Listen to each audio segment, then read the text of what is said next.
And good evening from Philadelphia. Frank here with another episode of UFO News Network Sunday. We're all set to go.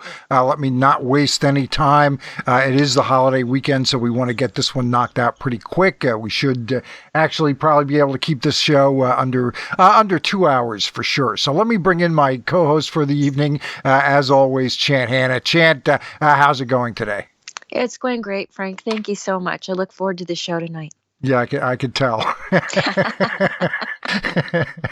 Yeah, I know you've got some technical things going on in the background that have got you a little bit distracted. So it looks like I'm going to have to carry the ball here a little bit more. Oh, whatever. But that's okay. That's okay. So, yeah, we had a really big week this past week. Some rather shocking news coming out of TTSA all at once.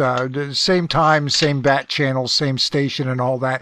Luis Elizondo, Christopher Mellon, and Steve Justice have all decided to up and leave the To the Stars Academy. Very surprising news there. So let's get into the details. Basically, we're getting a little ahead of ourselves there. And basically, a week ago, Sunday, a week ago tonight, Luis Elizondo was sort of hinting around this during an interview on Coast to Coast with George Knapp.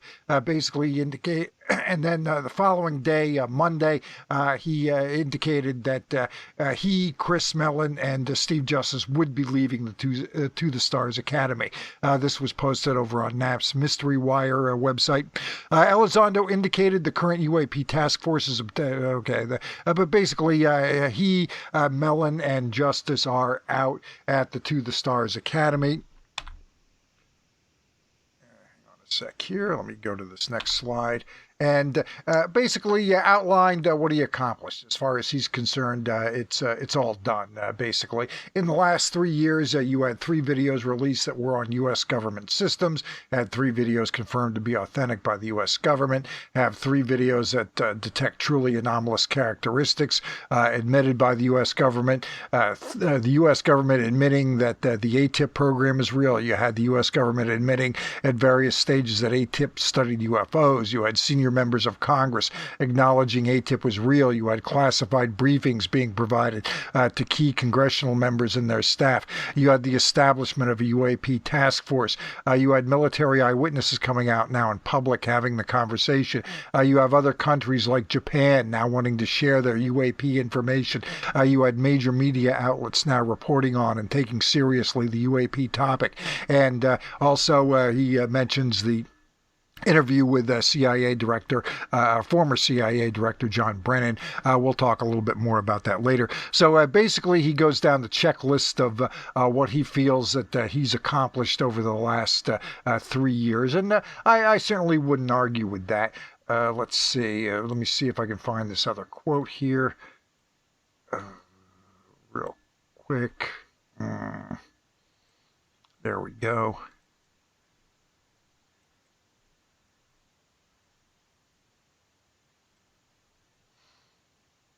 Yeah, let me pop this in here as well. Go ahead, Chant. If what do you think about all this while I try to add an additional slide I've got together?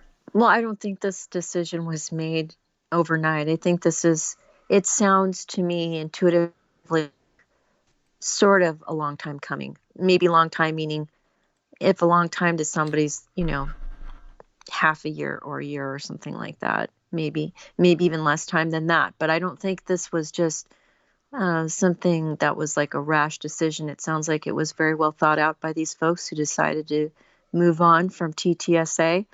And if there's that many people leaving all at once, I think there must have been a general consensus as to why.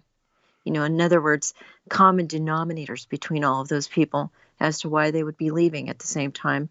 There might be separate issues that they felt they had, rather not issues but challenges or differences of opinion in some cases. But I think overall it's not a little crazy to think that they being the folks that left TTSA may have shared common denominators as to why they may have decided to leave around the same time. Well, yeah, leaving at the same time is also kind of a take this job and shove it sort of Well, indicator. I mean, that's what I'm looking at here anyway.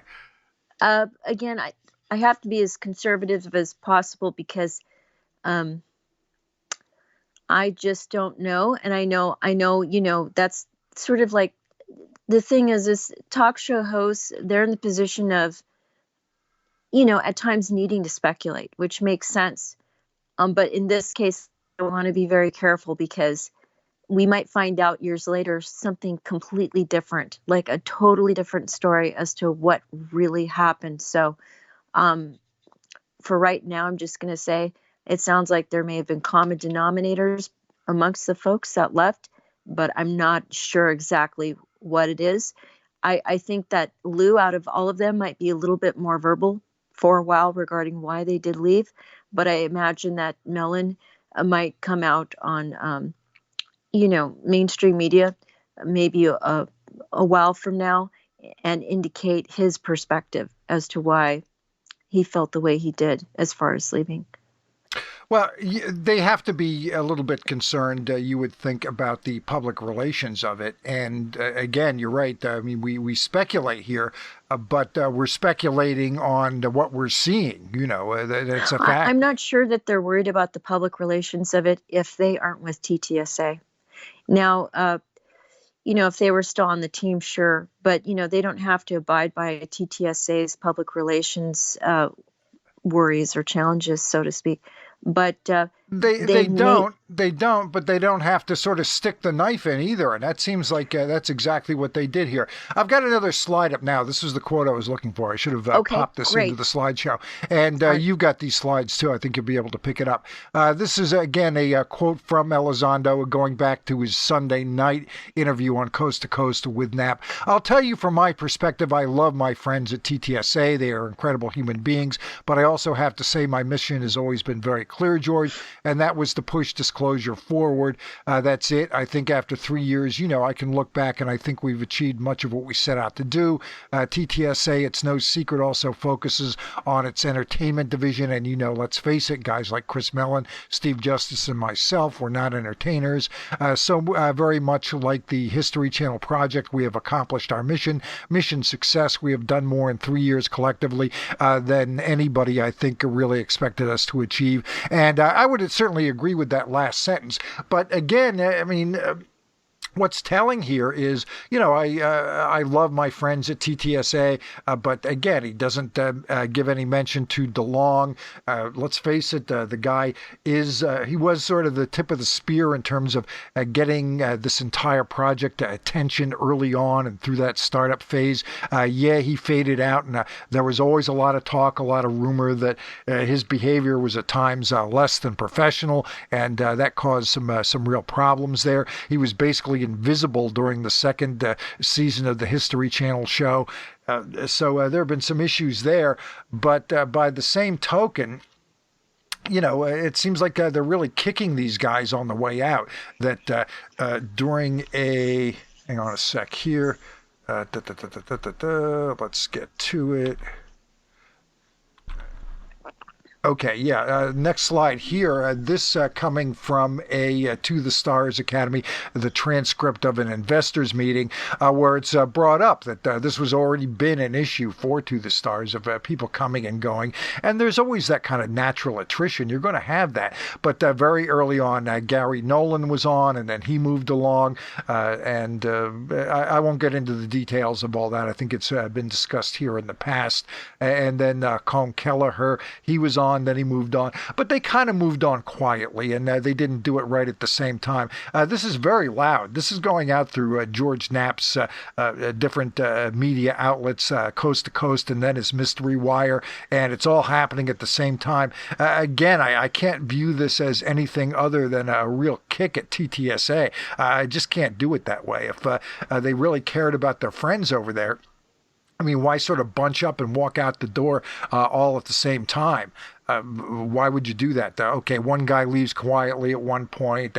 A couple, 3 months later, another guy moves along. A couple, 3 months later, another guy moves along. And you don't really take this public shot at TTSA. And I think the way it was done and the fact that it was done by all three at the same time, I can't read this any other way. I mean, I'm looking at what's in front of me, what's out there, not relying on any sort of back channel scuttlebutt, which there's been. They're extremely unhappy with what happened regarding their continued staying on with TTSA. I don't see how you can read it any other way. Well, it just sounds like the goals of TTSA and the goals of these three folks, former TTSA members, did not align. That's really all it sounds like to me. And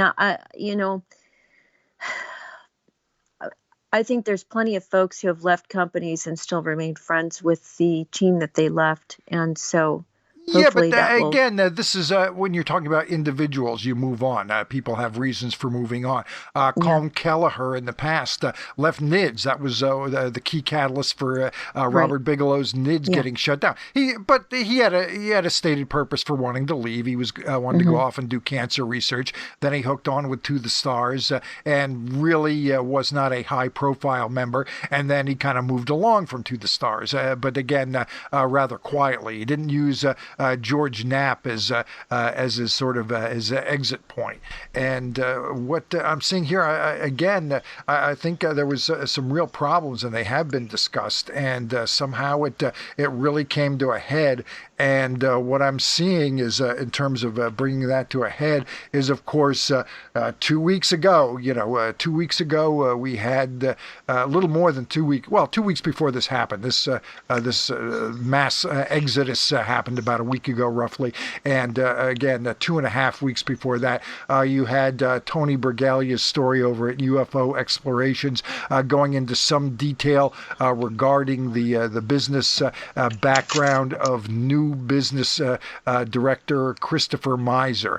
And when this came out, Tony was saying this is really going to do some damage to these guys. I really don't think so. But let me go have a look. And I was able to turn some things up regarding. Here's the thumbnail. We followed up and actually went into a good bit more detail than Tony did as far as Mizer and his business. There are a couple things. There was one earlier company that he really got. He's taken some heat over on the Yahoo Finance page over that it was a bit of a scam and accusing them of illegalities. But then I was able to find the site to this Therapeutic Solutions International, and that was really kind of the really. A lot of concern raised regarding some of the products that they sell over there, a little bit overpriced, and also making some rather extravagant claims as far as health benefits, and those are backed up by press releases at the Yahoo Finance site, where normally credible companies doing serious scientific research, going through FDA trials and the like, and getting FDA approval, or announcing that sort of thing through these different websites like PR Newswire and Business Wire, places like that, and then Yahoo kind of compiles them by company over a period of time. And this company is making some really unusual claims. Now, Mizer is fairly new to this TSI Therapeutic Solutions International Inc., just as he seems fairly new to the Stars Academy. But by the same token, this is awfully troublesome. And the only what seems to be his flagship, this Viveris Capital Company. It might be more successful than some of the claims, but when you see some of the other stuff he's involved in, and then you look at this over here, there are some claims that look good on paper, but they're too vague, and you can't really kind of independently verify them. So I see a couple of real bad things for Mizer, and then just the fact that the Viveris Capital scenarios of where they've had tremendous success, not enough detail is provided to really provide any kind of independent independent verification. But let's go back to Tony's story here, and where he kind of nails it.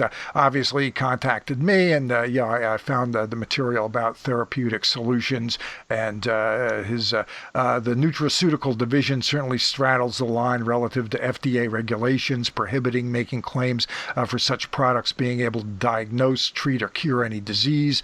One of Mizer's company products hints at efficacy for COVID, which is a downright dangerous claim.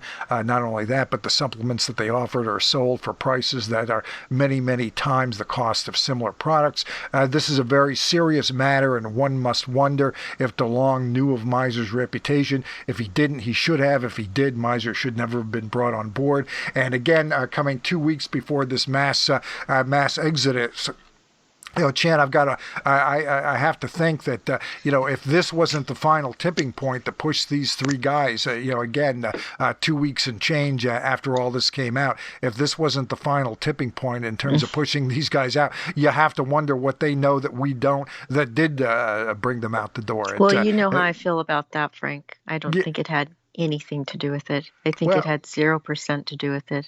I don't think that that article that you're talking about made a bit of difference. And you might be right. But the timing of it, again, and the fact that all three of them jumped at roughly the same time, very disconcerting. Now, what will the future bring? Melinda Leslie, an old friend of yours, Chant, I know, was on a panel with Grant Cameron and a number of others, and she said that her favorite contact, Jim Semivan, she had talked to him quite a bit after all this came out, and per her, she said that he said that part of the issue is over money, which that can be pretty vague. It could be a lot of things. It could be related to just the business. I don't think any of the three guys have walked out the door necessarily hurting for cash, so I'm not sure as far as them making any money is that big a deal. What was actually discussed wasn't money, like as far as this, in the sense you may have been inferring, or she may have been inferring, or whatever folks may have understood it to be. Maybe it was just the budget. Maybe there was a personality clash going over. Personality clash also with regards to staff members.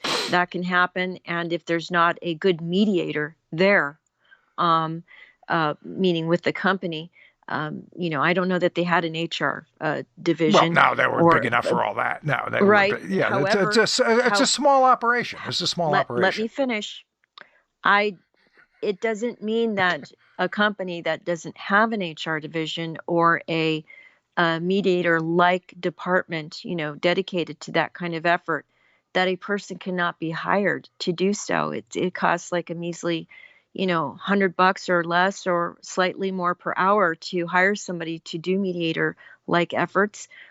Even if it was $1,000 an hour, it would still be worth it, because the future of a company, an organization, a nonprofit, whatever it is, for-profit or nonprofit, you would think that would be worth it, because it would be an investment in the future of the company with regards to the staff.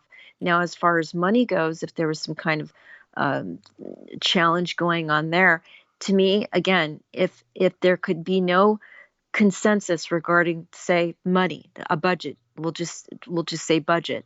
We'll just pretend that's what it was. Okay. It just sounds like there was a possible personality clash, because there's plenty of folks that have totally different personalities that are still able to figure out budgets. So that's just a sense I have, but this is really all such pure speculation as far as Mizer and his product, and the kinds of claims that that product is alleged to be, worthy of.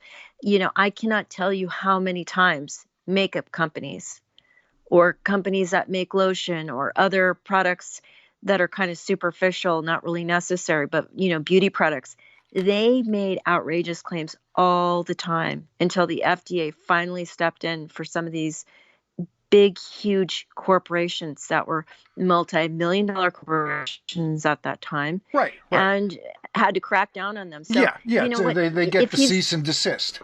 If he's really doing that, it's just, and I'm not saying he is, but if he's really doing that, maybe he really does believe those claims are actually true. Like he believes in his heart of hearts, wow, this thing really is effective against whatever, fill in the blank, or this thing really does do whatever he says he says it does. But the thing is, laboratory tests have to be produced. You have to have some kind of scientific model that you're using in order to make those kinds of claims about the products that you have. So Right. unless he can actually produce, lab Well, related results or scientific based they have results. attempted to do these studies, and But you know where I'm going with this. You have to well, use yeah, a I know where you're scientific going with model. this, and you've And kind of already made your point as far as that goes. And what yeah. they've actually done is this TSOI corporation, their chief science officer, who's a general practitioner in the San Diego area, who's also been involved in politics, and also made some rather extravagant claims as far as his background, his involvement with charity, and so on. Again, those are the kind of details that we went into quite a bit during the last show that we did on all this. So it does get really complicated, but I don't see this as any other way as these three guys at roughly the same time really being unhappy with something. If it's not this, then it's something else, and it makes you wonder what that something else is, because this is pretty bad, Chant. This is pretty bad. If Mizer was one of the nails in the coffin for these former TTSA members, there's a difference to me between the article and Mizer. I'll explain. I don't think the Bragalia article made a bit of difference. However, if Mizer did, having just joined the team in the sense that he did, that may have made a big difference, but I don't think the article did. In other words, I don't think the exposure, the publicity made a difference. I think that if Mizer was truly an issue, it would have been himself in that regard, and not an article that would have done it. Well, what are you suggesting, that they did do the due diligence and they knew about all this? And no, I'm not suggesting that at all. I'm just saying if they didn't like Mizer, it's because they didn't like him. And that had nothing to do with the article. Somebody could have published 100 articles. It would have not made a bit of difference. I'm saying if they didn't like him, it had to do with the guy, Mizer, but not an article. An article would have not made a big difference. Yeah, I don't know about that, because that's basically my opinion. I understood. We've discussed this before, and we did. I will not change on that. The article is not, from my perspective, going to make a dust mote's worth of difference to these guys. In other words, all of the issues that they may have had with this gentleman, if they even did, would have stemmed from just his presence having been associated with TTSA. Nothing else, nothing more. I'm not so sure about that. That's my perspective. Yeah, understood. All right, so basically, that's where we're at with all that. And what happens now going forward? Mellon, is he going to get a job in the Biden administration since that's turned around? We don't know. Luis Elizondo says he's going to be moving forward and sort of opening up and becoming more of an international man of UFOs, and try to get some more work done over in that way. It is interesting how he said he's not an entertainer, that Chris Mellon's not an entertainer, but does seem to want to get involved in doing a documentary about UFOs. So there's that possibly coming up down the road. But maybe they just have a difference of opinion regarding what entertainment really is. The other thing is, I definitely want to make this point, and that is, if Mellon was going to join the Biden administration, I can tell you right now, let's just be honest, which is a bigger goal for somebody? Joining the administration of our White House, or a nonprofit organization dedicated to a topic that is not necessarily something that is controversial? That's just the best way I can put it. I'm not putting it down. I'm just being honest. Yeah, and again, that's pure speculation, but they're obviously going to do. Also, Mellon has a really long legacy family-wise with regards to the government. Anybody needs to look this up. I really recommend doing so, and that is, look up the Mellon family. They go back so many decades. It's almost unfathomable. please look up Christopher Mellon, look up his family and how far back they go with our government and how much service they've committed with regards to government service to our country. And you will see it's just tradition for them to actually give service to our country and the respect that they have. So which would be a bigger priority? Hands down, it would be the administration if he had the opportunity to actually join it. Right.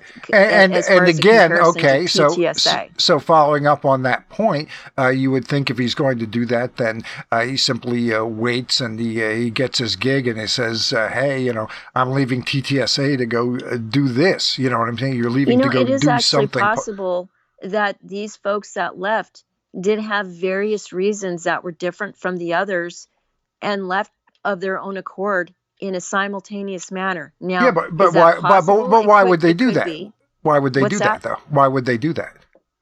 And why would they do that now? I mean, if the mission was accomplished when the TV series was ended, okay, it finished up airing in August, but I'm not sure exactly when they finished shooting. I mean, it was probably the better part of a year ago, if not a year ago, when they actually finished shooting the show. They could have left sooner than that. So it is possible that these folks that left happened to talk, and one person said, I have these goals on my horizon. Another person said, I have something that came up to me as an opportunity. And another person may have said, it's time for me to leave. I really don't see a future with this situation in these specific regards. And all three of them might have said, it just so happens we have these different things going on at the same time.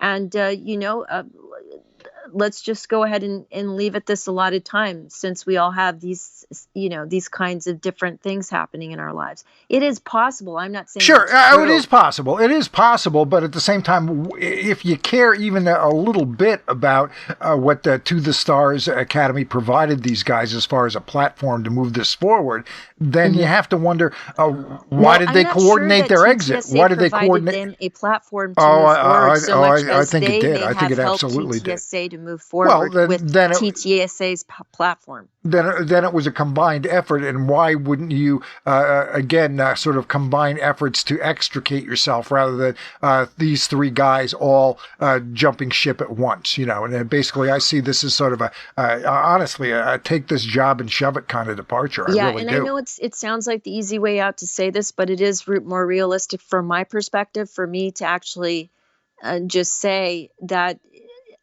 I can see the possibility of some or all these folks giving us more insight in the weeks, months, years to come. That I know it could be. What's that? You could, and I'm hoping you're right. I'm hoping that is what. Too. And you know what? I say it's the easy way out to say that. However, at the same time, I'm hoping people can understand that pure speculation does not lead us anywhere.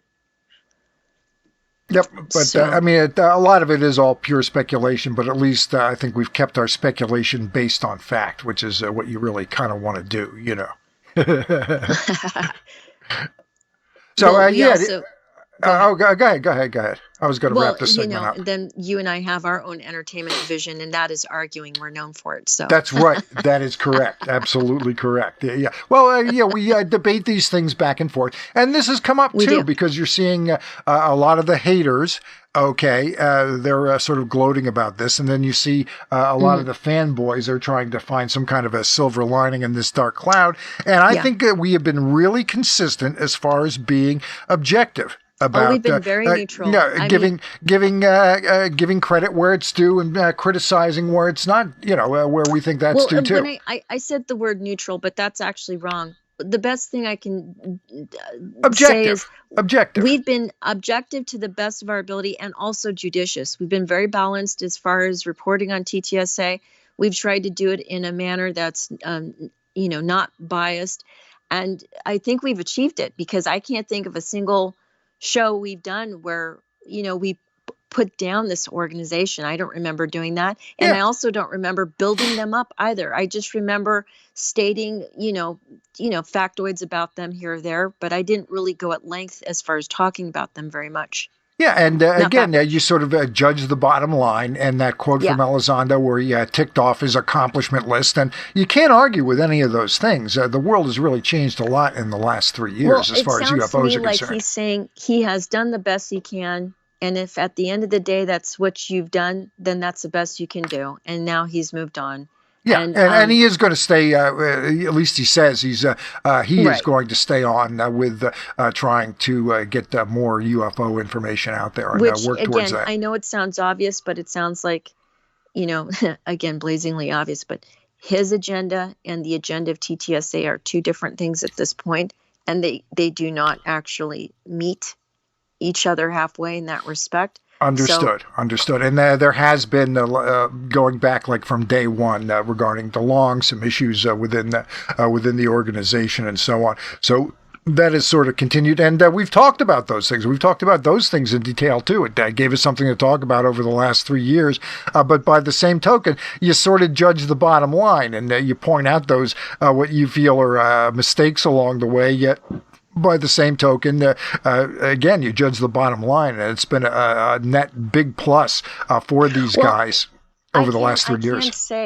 I can't say that unequivocally. I have never actually talked about Tom DeLonge in any way, shape, or form on any of the shows other than the last show we did where we covered that article that talked about Tom DeLonge with a lot of claims that you and I disagreed on. However, I would like to state one thing, and that is, he's a rock star.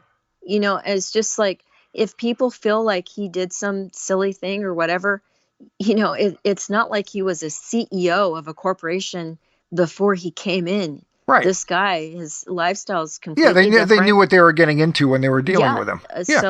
And that's not putting him down either. No, not at all. And I think the reason he really hasn't come up that much in the last year is because he has gone largely underground. He has not been especially available or involved that much. He was basically invisible in the last season of TV shows, and he just really has not gotten involved in that much. It's really been Elizondo and even more so Mellon, at least in regards to getting the congressional agenda moved forward that have been over the last certainly year plus, I would say, have been coming to the fore. And losing those two guys, I mean, we'll see. I mean, TTSA is sort of hanging out there right now. It just, if you look at it as a team, they've just lost their two best players, at least over the last year or so. Now, can other people step up? Well, I heard Melinda Leslie suggest that Jim Semivan and Chris Mizer might be doing a podcast. I don't know how that's necessarily going to help them. And that would be very interesting. Yeah, it would be really interesting.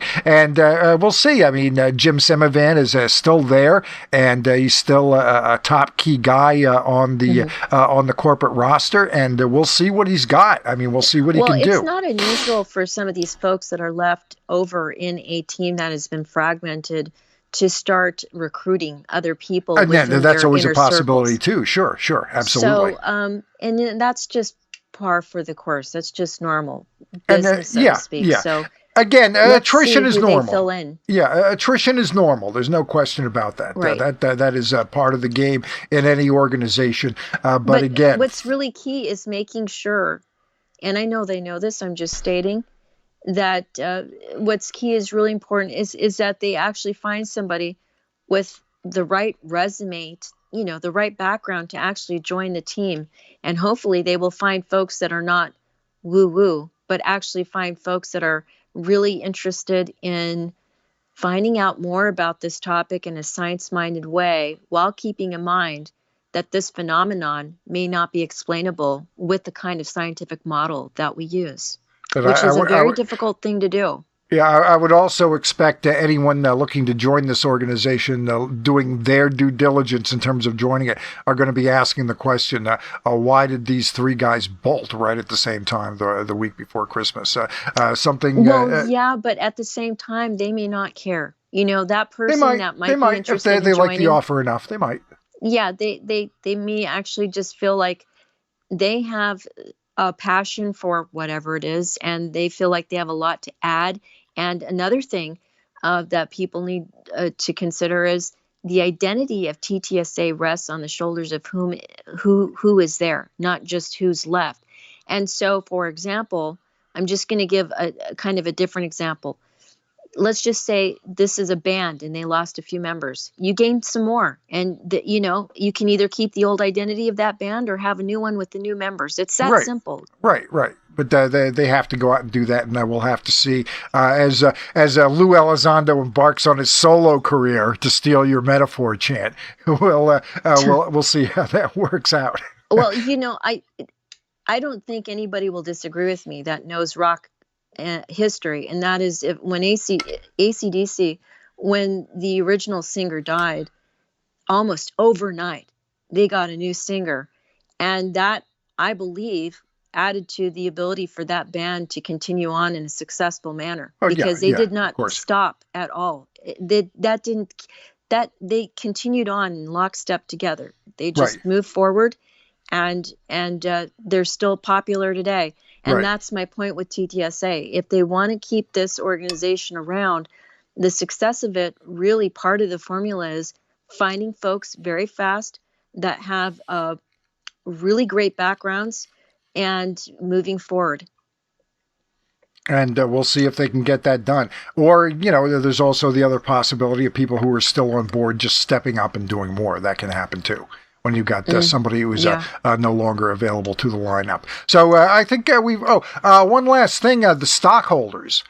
Well, I was just going to say the budget is a serious issue, possibly. So, that might be a very serious weak link in the chain. So, 3 less people might actually help their budget, or it won't. There's that consideration also. Yeah, I don't know how much somebody as wealthy as Christopher Mellon, if he really cares about getting paid to be on board. That's the thing. It's important for folks to understand that they need to look at, for example, let me just tell folks a suggestion here, and that is type in TTSA, and then type in sec.gov, and then type in 2017 or 18 or 2019, whatever. Type in one or more of those years and go over the financial information, and then you decide for yourselves how well or not well they're doing. Yep. But again, the investors, some of the folks who did buy stock in this company, I guess it was roughly $2 million worth. That was what was claimed publicly. $2 million worth of stock. I suppose I think there was a minimum buy. It had to be like $200 or $300 somewhere in that ballpark, and which isn't very much. No, it's not. And if you had come to me and said invest in this company, I go or you would come to me and be able to and say that this is going to happen, like the Lou Elizondo check sheet, and for $300 I can guarantee you that this is going to happen. I might even as cheap as I am, I might say that that'd be worth $300. Of course, as it turned out, I got that result anyway, and it didn't cost me a dime because I didn't invest. But there were other people who did put some money into this thing, and they. I think the unfortunate thing for companies that go public is they may actually achieve their goal, but they may not make a dime. And this happens all the time. So, they can actually end up telling their stockholders, you know what, we actually achieved our goals, but economically, we're just not doing well. That's the unfortunate part. I think that TTSA has a lot of challenges in this respect with regards to their budget. And it should have been obvious to everybody that the quick cash, the cash flow, and every business needs their cash flow, was going to come from more, intellectual property. Whether it's the History Channel show, they obviously didn't make a fortune on that, but it was enough to keep the doors open. The $2 million was enough to get the doors open. And DeLong apparently has some other projects. There's no guarantee that they're going to be wildly successful, but it might be enough. Again, like I said, to keep the doors open. And as far as some of the early claims about building ships that were going to be able to get us from New York to California in the blink of an eye, where you could go from New York, have lunch with somebody in California, and be back home within not much more time than it took to have the lunch in California, that sort of thing. Those sort of claims were made at the initial rollout. Anybody who took that seriously. I think part of the challenge TTSA is going to face right now is trying to figure out who is willing to go on TV. Because Luis Elizondo was willing to do that. He did that well.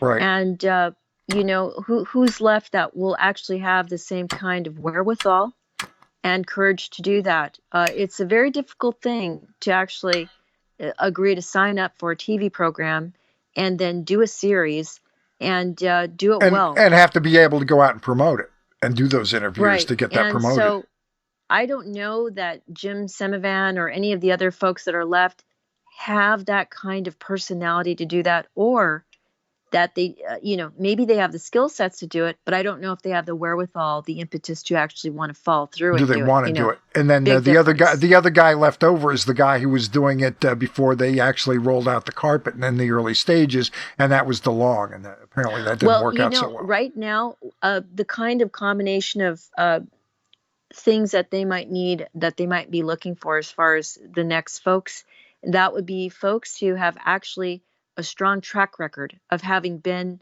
involved in the entertainment industry and also have a forensic based background and or some kind of science related background or some kind of technology related background, that kind of thing.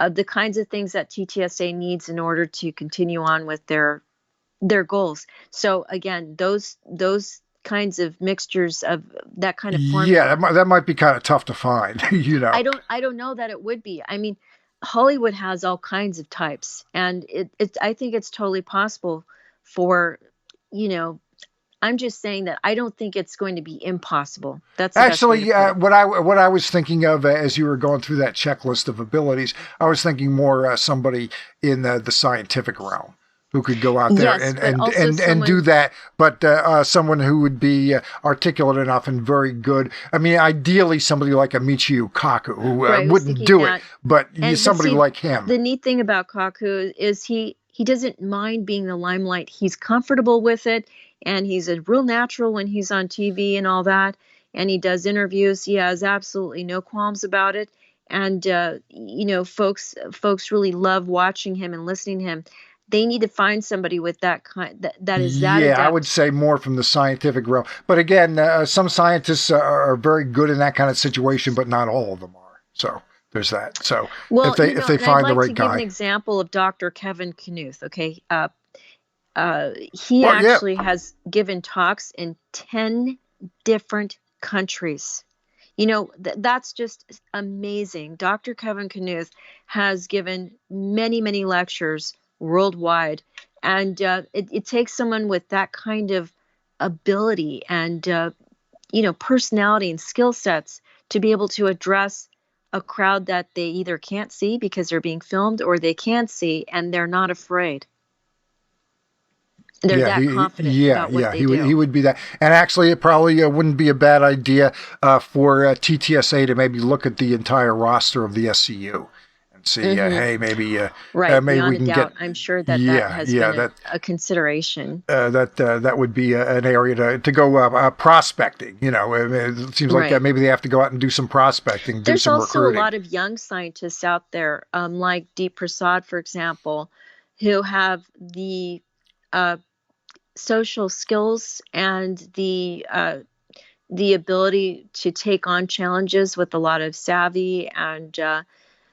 They just have these great personalities that the public love. And so someone kind of like a Deep Prasad, for example, who's willing to actually put themselves out there in what seems like a vulnerable way, but they actually gain a lot more courage and confidence by doing it, while being able to share the talents and the talents that they have, with regards to science or whatever it is they specialize in. Yeah, and of course the caveat there is Kaku's very high profile. The idea of getting him booked on a Tucker Carlson show or on a CNN show wouldn't be that difficult as compared with someone. A young scientist, like around the age of understood. Yep, that's what I'm saying. Like, if they can get him booked, if they can get him booked. A pool of younger scientists to join them, and I think TTSA also needs to be forward. Looking like, say, how SCU is about recruitment. SCU is very serious about who they bring on board. That's a very complex process. There's an application that has to be filled out. There's a lot of things involved, many steps, and I'm hoping that TTSA will consider um, maybe sort of following the footsteps of SCU Yeah, and in that might that be the way regard. forward, since it's going to be very limited. Guys who used to run the ATIP program and former assistant secretaries of defense don't Hmm. grow on trees. They're, Uh-huh. there's that issue, and of course, scientists willing to talk about this don't grow on trees either. But at least the talent pool is a little bit larger, Right. and that might Also, be the there is the opposite end of the age spectrum, and that is retired scientists and other retired folks from the military or military industrial complex, retired intelligence officers, just folks that have actually finished, multiple yeah. careers that can actually only add to the dimensionality of TTSA. So there's that possibility also. But that would be Semivan. He's the retired CIA Yeah, guy, but but he. there's 7.7 billion people, if not more, on this planet. There's not just, Samivan. Oh I'm no, no, saying no. that there's a lot of other folks to consider, and I hope they look worldwide because, the folks they may be looking for might be in their backyard or they might be in another country. Mm-hmm. Yeah, but So clearly after these departures, they need at least one. Two would be better. Really good frontmen, basically, guys to go out there. I think three wouldn't be bad either. I think No, hey, the this is the more the thing. The merrier. But SCU. I like to explain something, folks. If you're wondering what the SCU, by the way, because Frank and I will talk acronyms for a while. The SCU, if you type it in, just type in Scientific Coalition of UAPs. That's what the SCU is, and they don't just have one or three people. Look at their roster. There's, I don't know, just tons of people on board with them, oh, and they Robert weren't Powell's just there, Rich Hoffman's there, picked Morgan willy Bell. nilly. Those are I the mean, they top were guys. Yeah. vetted very seriously and takes a long time. But anyway, the point here is, I'm hoping that TTSA will consider a lot more folks on their team rather than say a baker's dozen or half of that. Yep, and we wish again Lou Elizondo and Chris Mellon and Steve Justice the best of luck on their solo careers. So we'll see when all that comes out. So certainly it was an interesting week, and we'll see what that means for 2021.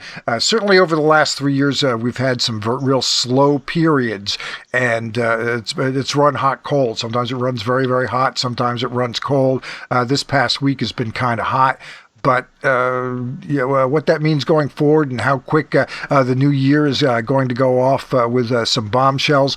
Not seeing that UAP task force within the Pentagon, their requested public report from Senators Rubio and Warner. Not seeing that happening and that coming out until at least late summer now. So we might be looking at a real slow stretch during the early part of next year.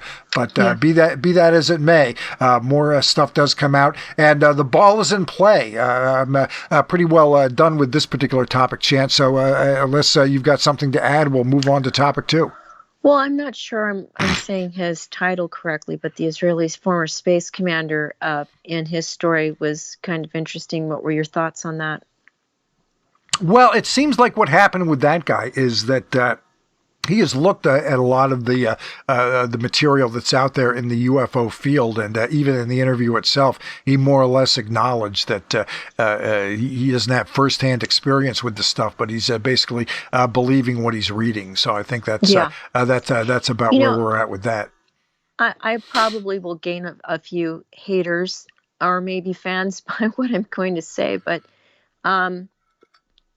what I think my perspective from having read what I did with regards to what he said is he does sound a little different. Some people might call it crazy.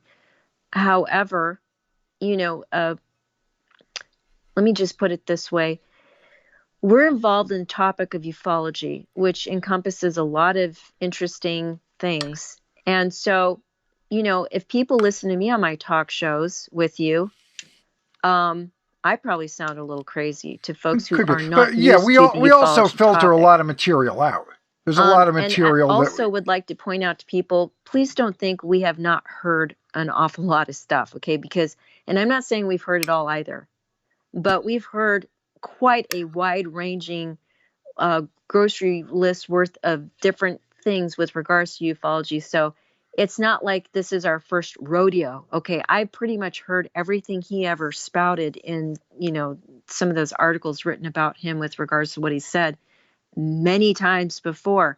And just from my personal opinion, it's not really my bag. It's not my ballywick with regards to what he said. But I just feel like he might have some dementia. Now, do I well, have proof of that? No, I don't. However, I just have this weird feeling that this individual may have lost it a little bit in some one way or another. But then again, there are people out there that are, I'm just going to go and call it like I see it, and that is conspiracy theorists. They are folks that are very woo woo. They don't have anything to back up their claims, and they go down that rabbit hole. And that's exactly what he did. He fell down that rabbit hole, and I don't think he's stopped either. I think he's still falling. Okay. it could be, could So, be. you know, this might disappoint a few folks with regards to what I'm saying, but uh, it's hard to be sensible about the topic of ufology, and then it's hard not to sound crazy about it too, to folks that aren't used to it. So it's just a hard topic to discuss. It really is, and some people have a lot more to say that's not scientific based than others. That's the only way to say it. Yeah. We covered a lot of this when we had Frank Milburn on a couple of weeks and talked Right. in some depth about that. And that was a good exchange. That's an interview that we did that's, I think, well worth, if you haven't checked it out, it's well worth going back. And a guy like Frank Milburn, a guy who comes from an intelligence analyst perspective, and the way he analyzes information and breaks it down. What's the information? Who's the source? And gives it the scores and all that. I thought that we could do a lot more of that. So, but basically, as far as this go, the score on the reality of these guys leaving, that's a 5, and the sources, direct source, you got to give that a 5. So that's that's the story here. One other thing I'd like to add, yeah, I have heard some additional scuttlebutt as far as some of the reasonings for their leaving, also some unhappiness with the way the science was handled. I'm not so sure about that. The way, in particular, DeLong handled it. I'm not sure why he would even be terribly involved, just basically set a budget and go do the science. He's not, he doesn't have that kind of a background, or really shouldn't be saying yay or nay to this or that. But so that's that. I mean, we've already gone a good 50 minutes on this particular topic, Chant. So let's move on, and let's talk about former CIA Director John Brennan and his interview this past week, where he was asked about UFOs. Very interesting comments that he made. It was basically an interview with a think tank that is associated with George Mason University. So again, a credible source asking Brennan about UFOs. I'm going to pull up that clip now. It's a lengthy interview. It did come up. So Chant, you're not going to be able to hear this. I don't know if you had a chance to listen to this particular clip, but I'm going to play it now. So Okay. let's go to that, and here we go. The Navy has reported that a lot of its pilots have seen unidentified flying objects. And if you're tackling that as a CIA director or someone who works there, what is it you would sift through and interpret? How would that go? Well, I've seen some of those videos from Navy pilots, and I must tell you that they are quite eyebrow-raising when you look at them. And you try to ensure that you have as much data as possible in terms of visuals, also different types of maybe technical collection of sensors that you have at the time. But then you also, I believe it's important to reach out into other environments and find out, well, were there any type of weather phenomena at that time that might have in fact created the appearance of the phenomenon that you're looking at? Were there some things that were happening sort of on the ground, or other types of phenomena that again could help explain what seems to be quite a mystery as far as what it is there? But I think the important thing for analysts to do is not to go into this type of challenge, either discounting certain types of possibilities or believing in advance that it is likely X, Y, or Z. You really have to approach it with an open mind, but get as much data as possible and get as much expertise as possible brought to bear. So at the end of all that sifting and interpreting, what do you think is the most likely hypothesis? I don't know. You know, when people talk about it, you know, is there other life besides what's in the States, in the world, the globe? You know, life is defined in many different ways. And I think it's a bit presumptuous, if not arrogant, for us to believe that there's no other form of life anywhere in the entire universe. What that might, you know, be is, I think, you know, subject to, you know, a lot of different views. But I think some of the phenomena we might be seeing continues to be unexplained, and might in fact be some type of phenomenon that is the result of something that we don't yet understand, and that could involve some type of activity that some might say constitutes a different form of life. But being an agnostic, you don't think it's something supernatural? Well, supernatural, again, it's the eye of the beholder. I'm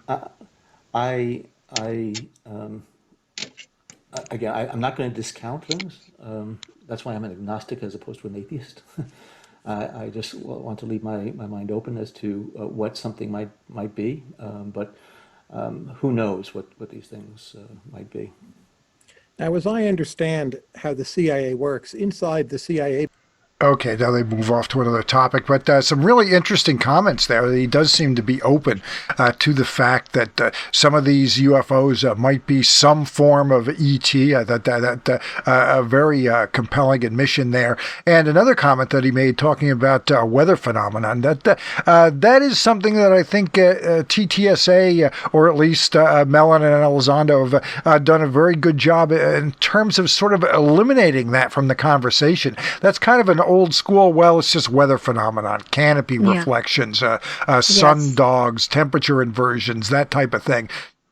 What they're talking about and what we're really interested in are aircraft, the solid aircraft performing these extraordinary maneuvers.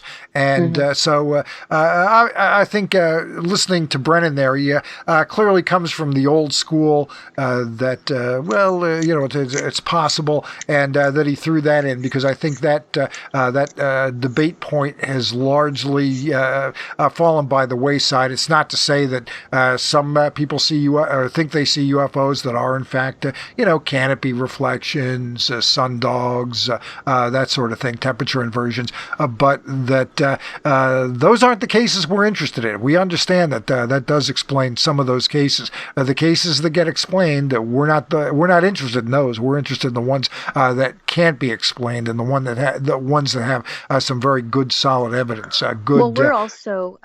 I know it kind of goes without saying, but I'm just going to acknowledge it anyway. Interested in the cases that the military cannot explain, the ones where they're trying to track it and they cannot keep up with it, but they have recorded what they can of it. I personally believe that this phenomenon has happened for eons.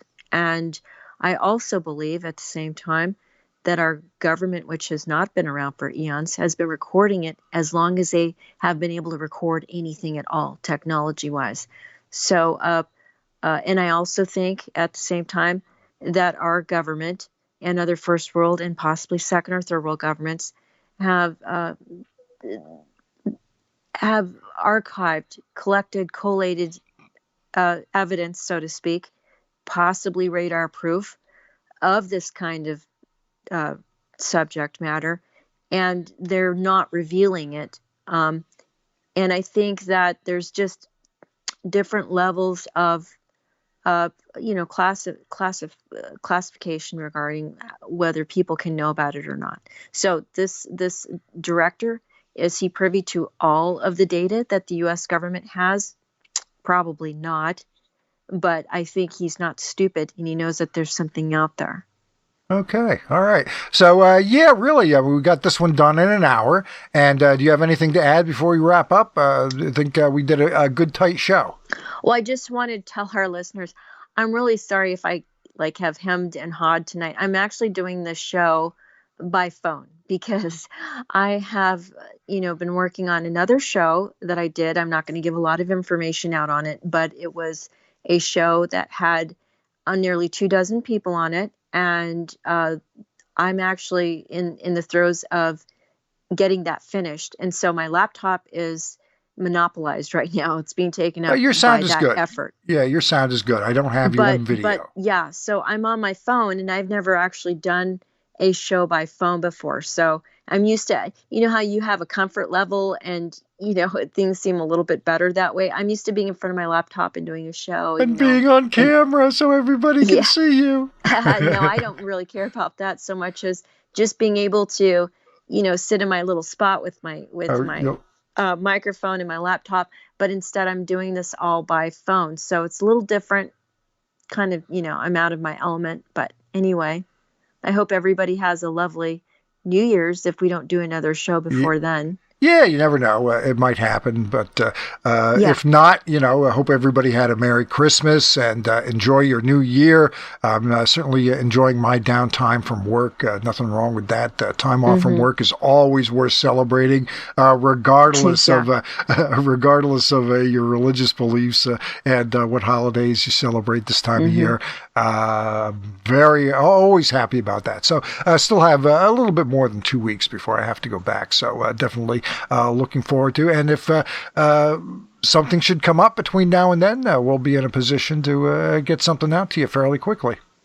And that's about that. Well, happy holidays, everybody. Yep. Happy holidays. You have a good one. Bye-bye now.